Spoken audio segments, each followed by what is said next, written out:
The man who committed this crime spent 40 years hiding in plain sight as a trusted community hero.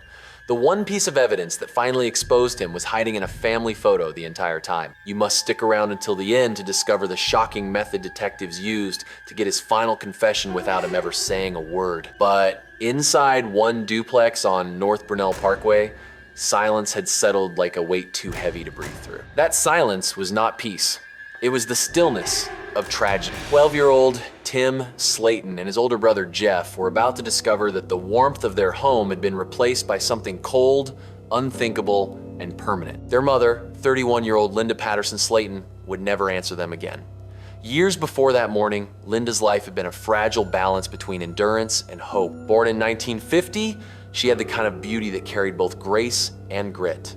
By 16, she had become a mother to Jeff, and by 19, to Tim. She married the boy's father, Frank Slayton, trying to forge stability out of chaos, but marriage only locked her into the same darkness she tried to escape. Frank was a man hollowed out by alcohol, an unpredictable storm that broke over his family again and again. Linda endured beatings that left both physical and invisible scars. And the boys learned early that love could hurt and silence could be survival. After 9 volatile years, Linda walked away. In 1974, she finally divorced Frank and began her new life as a single mother, determined, tired, but free. Freedom, though, came at a cost. Money was scarce, the rent was tight, and without a car, the family often relied on neighbors or kind gestures to get by.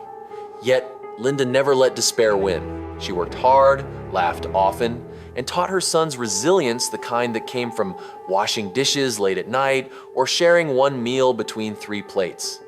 To her boys, she was both fortress and friend. They called her Mom, but in truth, she was their entire world. That world began to shift again when Linda moved her family from Hartselle, Alabama, to Lakeland, Florida. It was supposed to be a fresh start.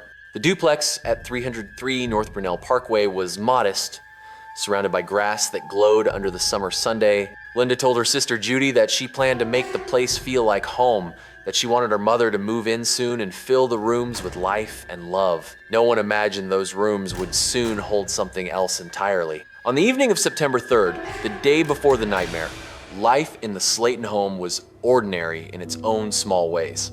Jeff, now 15, came back from football practice, tired and hungry. With no food ready, he walked to his grandparents' home for dinner, promising to return soon. When he came back later that night, around 9:30, the house was still empty. He waited. It wasn't until nearly midnight that Linda returned with Tim. She mentioned stopping by a neighbor's house to play cards, just an ordinary game after a long day. Before bed, Jeff approached her to apologize for an earlier argument. They exchanged quiet words, the kind that heal without being grand, and when she told him goodnight, he replied with the sentence that would haunt him forever. "I love you, Mom. I'll see you tomorrow." But tomorrow never came. When morning broke, Judy arrived as usual for a visit. The air felt unusually still. She knocked on Linda's bedroom door once, twice. No answer. She noticed the open window, the missing curtain, the unnatural quiet. A sense of dread pressed on her chest as she pushed the door open. What she saw next shattered her world. Linda lay across the bed, her body partially unclothed, her head bent toward the floor, and a metal hanger twisted cruelly around her neck. It was a scene so horrific, it barely felt real. Judy screamed, her voice breaking through the morning air like a siren of disbelief. A neighbor called the police. Within minutes, the apartment transformed into a sea of flashing lights, yellow tape, and hushed voices.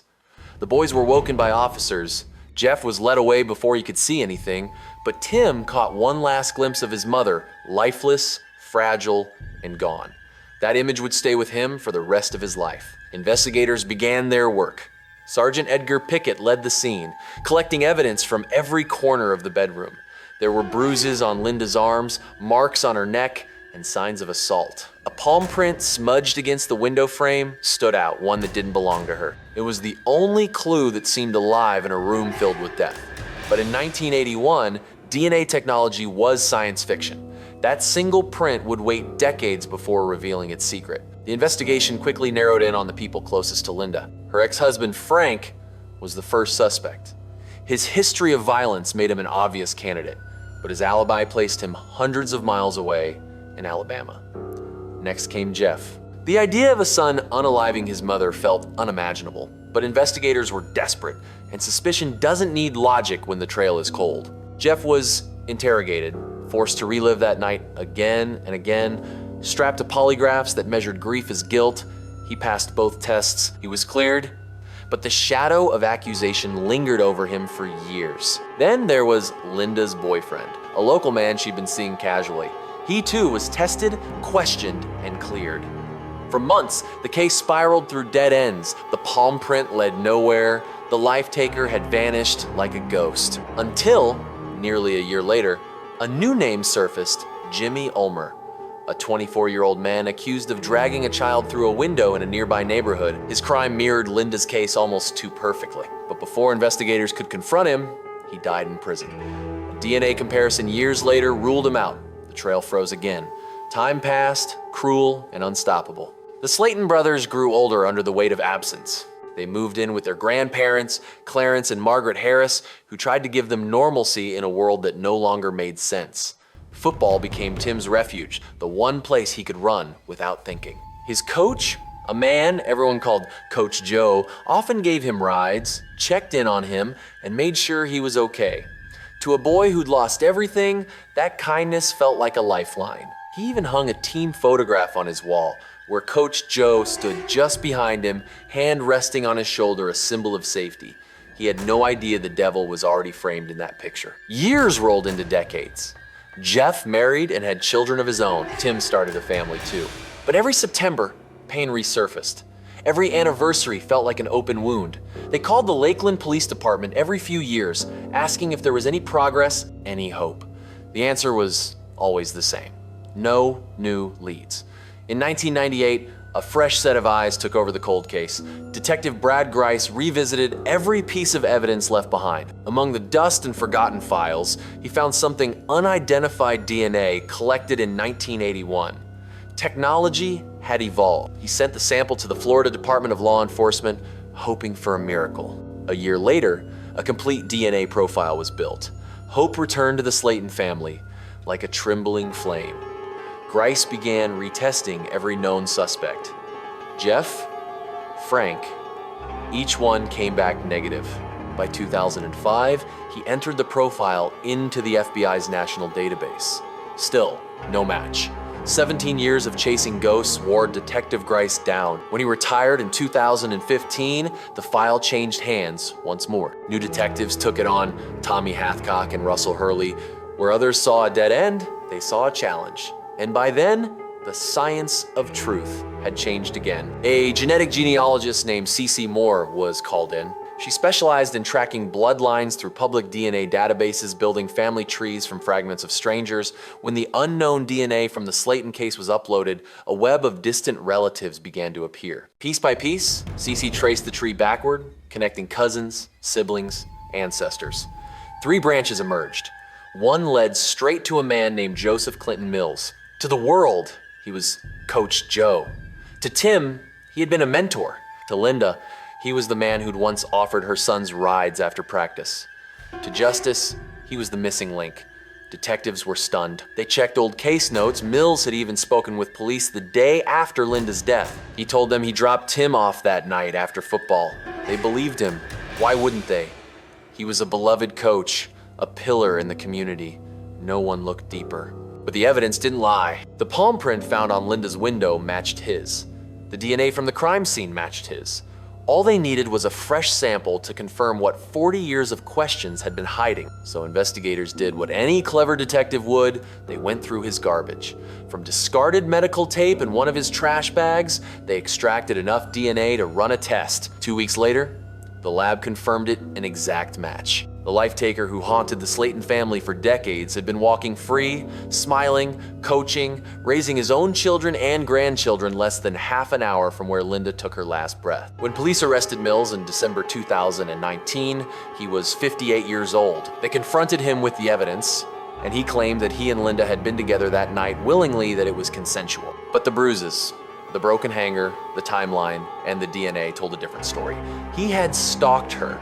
He had slipped through her window when no one was home. He had hidden in her closet and waited. And when she came to bed, he had unleashed every shadow that lived inside him. At trial, he showed no remorse. He told the court he was a good person, not an apology, not even a lie, convincing enough to sound like regret. When Linda's sons faced him, they weren't looking at the man who unalived their mother, they were looking at the betrayal of trust itself. For Tim, the revelation was unbearable. The man he'd once seen as a savior had been the very monster who destroyed his life. He recalled how Coach Joe had asked again and again whether the police were making progress in the investigation, pretending to care, helping arrange rides, smiling as if he weren't the one responsible. He'd ask if there were new leads, Tim said years later, and I'd tell him no. I had no idea. Jeff struggled too, haunted by that last night, the apology, the words he'd said to his mother. For decades, he wondered if he could have saved her. When the truth finally surfaced, relief didn't come, only emptiness. Because knowing who unalived her didn't bring her back. It only reminded them how close evil had always been. Mills was sentenced to life in prison without parole. It was the justice the Slaytons had prayed for, but it felt hollow. The years he spent free coaching kids, laughing with his family, could never be balanced against the years Tim and Jeff spent motherless, aching for answers.